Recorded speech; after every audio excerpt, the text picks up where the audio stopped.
Paano kayo magiging focused sa addressing food security? Hindi nyo nga alam yung problemang dala ng susunod na taon sa bigas. Diba? Ngayon pa nga lang, medyo malaki na itong kinakaharap nga nating problema rito sa bigas. Kasi sabi ng DA, o sabi ng National Food Authority, meron tayong buffer, meron tayong stock ng bigas, siguro hanggang sa matapos yung taon. Pero bakit ganun?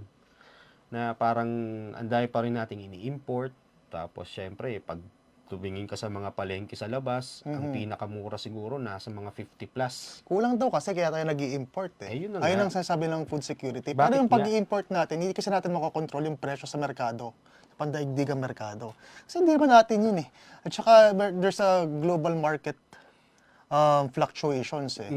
Tsaka tayo pababa yung piso. 59 pesos the last time I checked. Oo nga. Mukhang papasok na naman ng 60 pesos.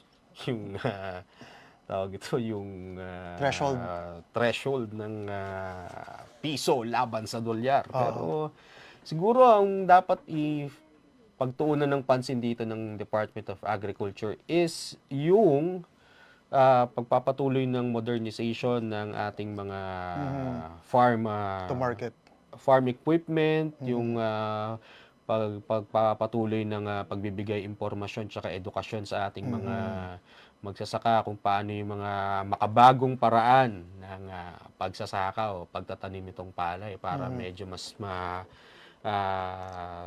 tawag nito, Meron, mabuo natin yung talagang mabilis at mas maraming ani, di ba?